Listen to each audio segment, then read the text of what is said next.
Good afternoon. This is Craig Modelmog with this week's Wall Street X's and O's show for the week ending June 5th. Hard to believe we are in June. It's incredible. I have a new thing I just found on my laptop. There's a camera thing that I can also shoot video. So instead of kind of crappy video from my phone, which is what my high quality one cut, one opportunity show has utilized in the past, I now am using this on my laptop. I'm just so technologically literate, it's ridiculous. But anyway, before I get things going, I would like to say that the views and opinions of my show are just that, they are mine. This is not a request or advice to buy or sell anything. Investments can and will lose money. And what my goal is for this show is to really try to help people, number one, focus on the truth, what's really going on in the markets, what's happening, and also try to become a better investor. At the end of the day, that is really the underlying focal point that I've got. So kicking things off today, we got a lot going on. This has been a big week. I'm going to hit you with a couple highlights. I'm going to dive in, and then I've got a lot of stuff saved on my computer that I'm going to be looking at, that I'm going to be just kind of spewing information. So if you were sitting in front of me, you would probably be experiencing spit coming out of my mouth, much like sitting in the first row at SeaWorld watching the Shamu show. So you're probably glad that you are not here right in front of me right at this moment. So I'm going to take a quick drink of water and we're going to let it rip. So here we go. Highlights. Global equity markets continue to soar, obviously. Central bank liquidity and reopenings are really at play right now. Lots of liquidity coming in the markets, lots of governments that are just writing checks. Checks, as Steve Mnuchin likes to say, checks. I like to say, he has big teeth when he says that. Checks, people. I'm going to write checks. Anyway, I digress. Economic data still is in rapid descent, though, just to be honest. U.S. dollar has been weakening for the past probably 7 to 10 trading days, and gold really hasn't responded. Usually when you see a weak dollar, you see gold rise, okay? That's why we own gold in my core portfolios. It really hasn't been responding like it should, but be patient. Also, bond yields are really following stock prices higher. So we're seeing a lot of people selling bonds, driving yields higher, which is really kind of crazy. So, the risk on trade has really come back with a vengeance. We've seen markets really respond in significant ways where, in many ways, we're looking at the global pandemic continues to show signs of easing. We're also seeing trade tensions between the U.S. and China cooling a bit, so they're improving. There's not fear there. Economic reopenings from Singapore to Germany, now here in the United States, are starting to come off without glitches, although we are seeing increases in COVID in all those states that opened early. So that's going to be something that's going to be interesting, although I don't really anticipate another shutdown, but we're going to learn how to deal with it. This is my son calling. Siege, sorry, dude. Let's see. That's him right there. I will call you later.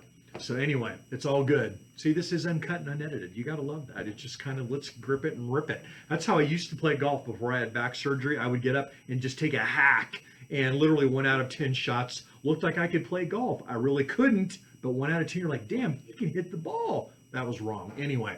I also look at the White House Coronavirus Task Force. Oh, I hear an echo. They're gone. Okay. Crisis? What crisis? I mean, seriously, this market is just ripping right now. We've got bond yields that have really showing and reflecting that this really could be a V-shaped recovery. I'm going to throw a little cold water on that deal, but that's kind of what the markets are starting to show. I think that the softness in the U.S. dollar, I'm going to go back to that, and this is going to be my first of many points.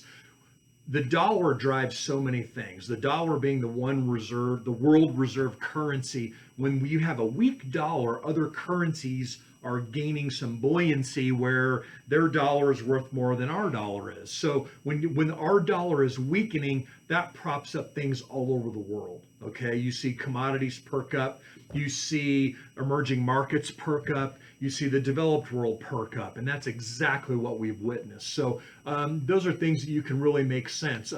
Oil, holy cow, what a rebound in oil. I mean, about 2 weeks ago, we were showing futures market at negative, crazy. Oil has rebounded where we're trading, 38 to 40 bucks a barrel. That's nuts.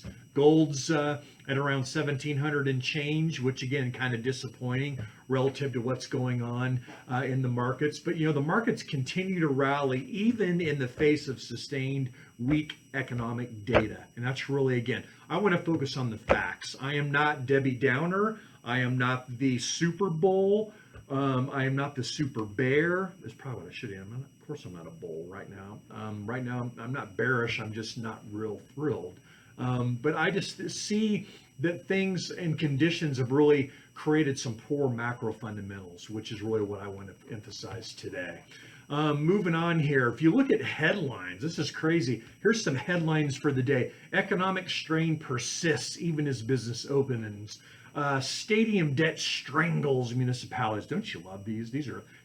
This is how, I almost said a cuss word, and I'm really glad I didn't, because I know my mom watches these. Hey, Mom, love you. Tanya, my wife, she would just shake her head and go, Krager.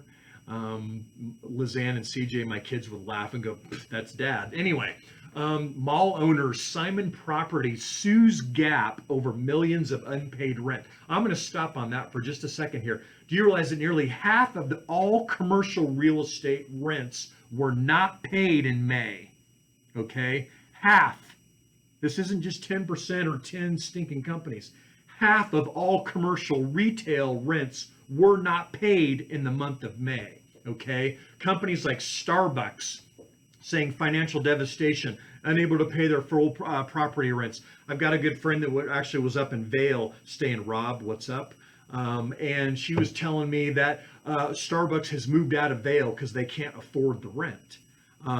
Crazy. I look at other big businesses like Ross Stores, TJ Maxx.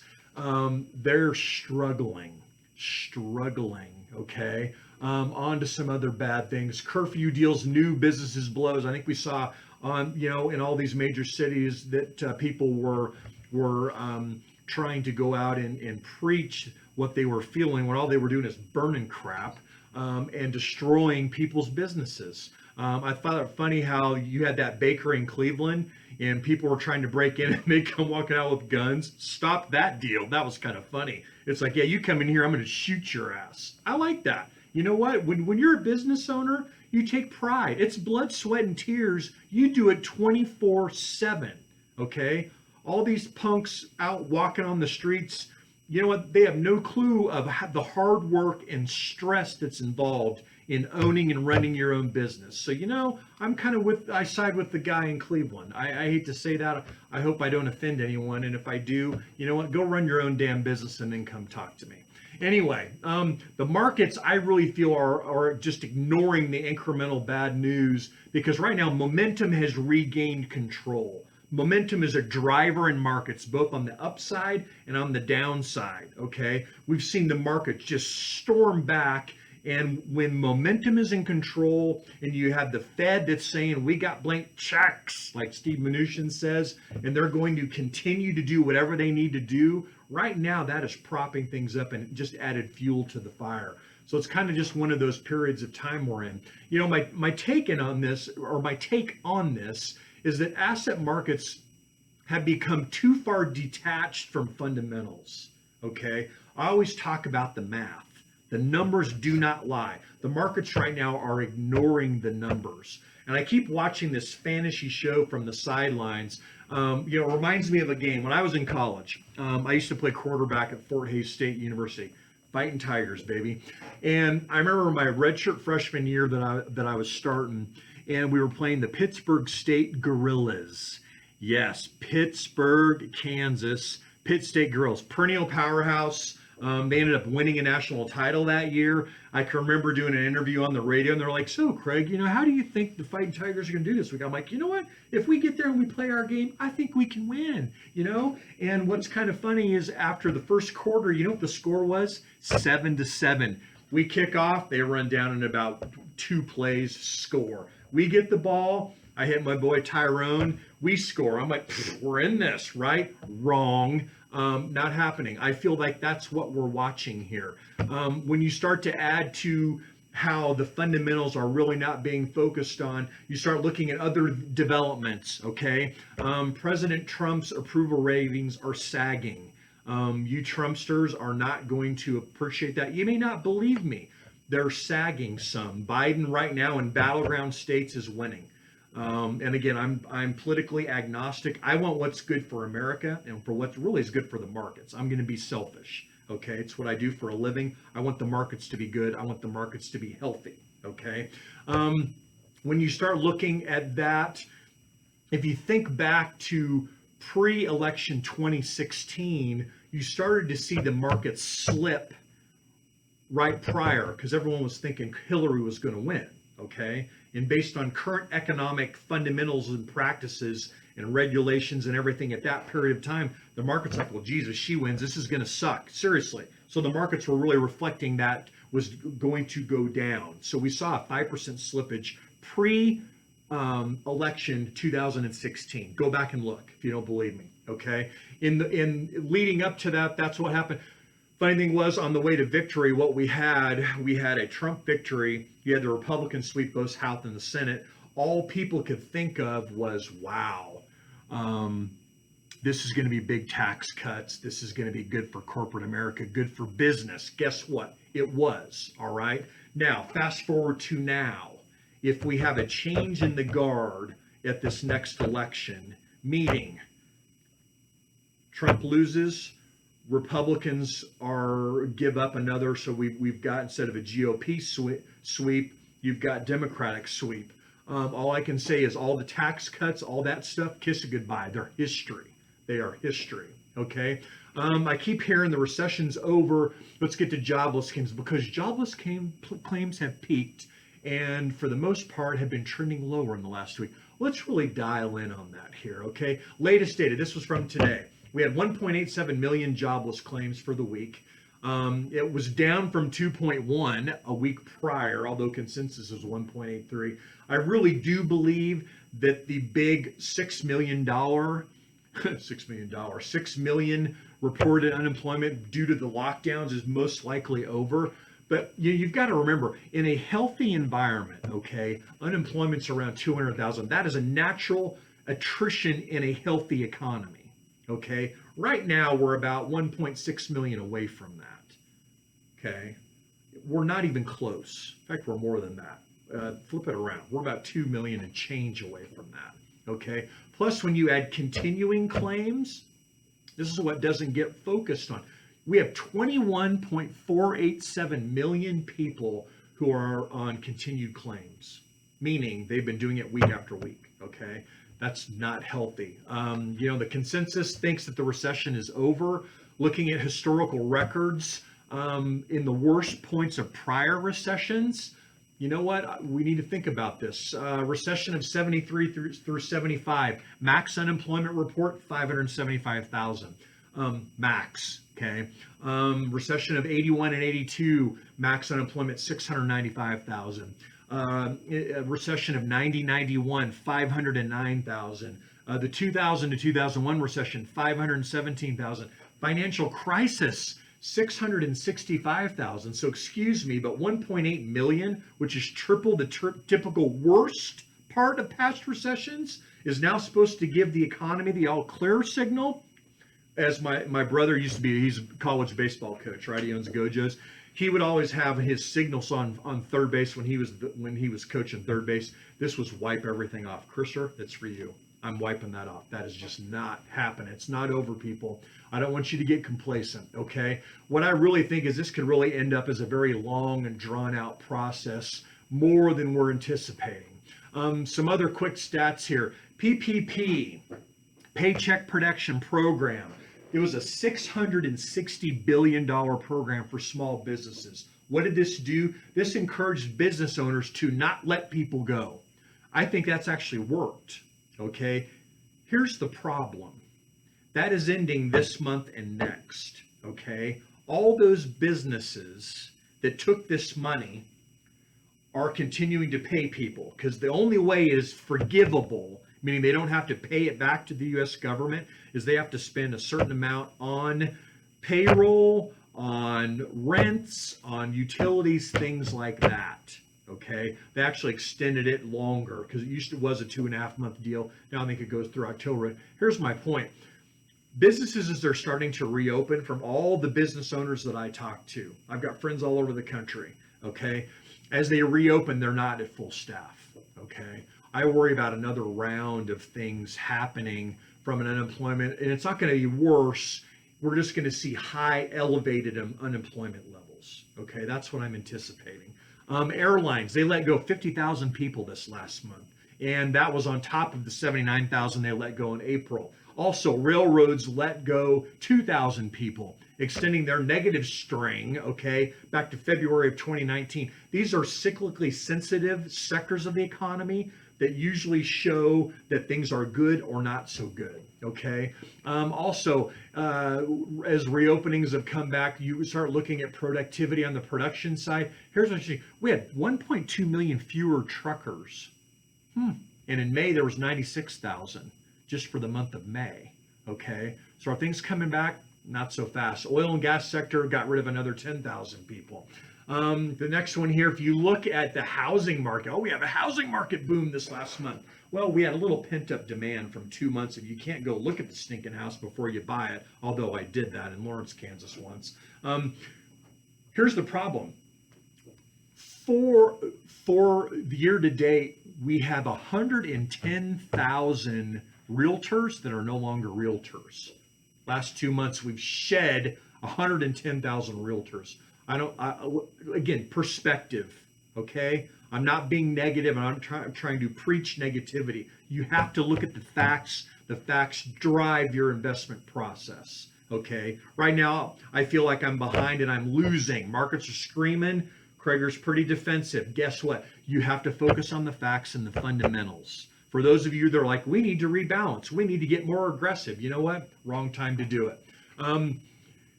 So let's put everything in perspective. I'm going to wrap up here.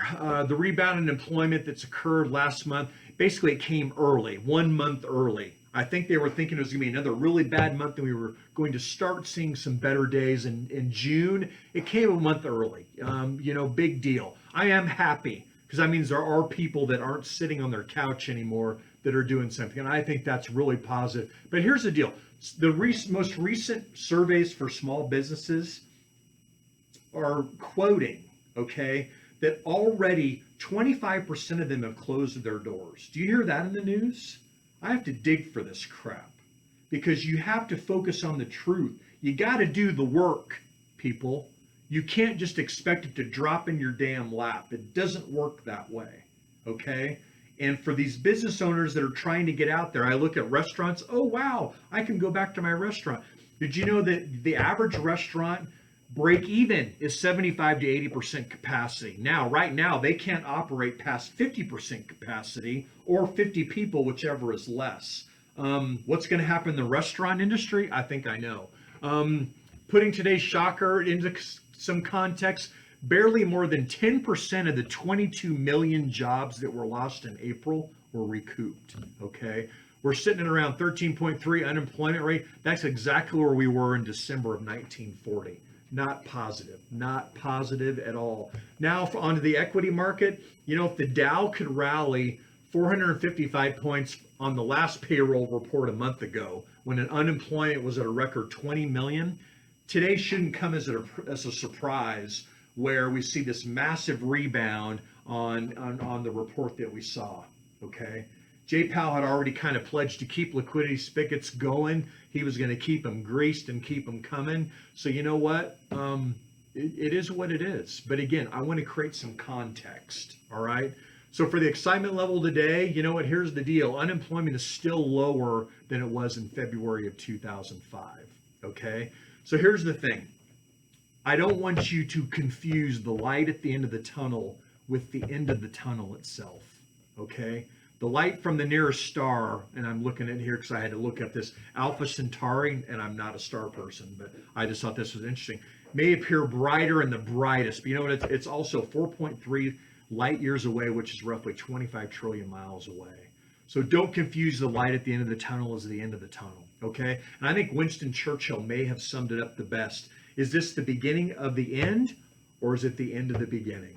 I guess time will tell. You know what, people? I love you guys. I appreciate your time you take with me. I want you to keep your heads down. I want you to stay positive. We have to breathe. We have to focus on the facts. Sometimes the facts are hard to digest because it's hard.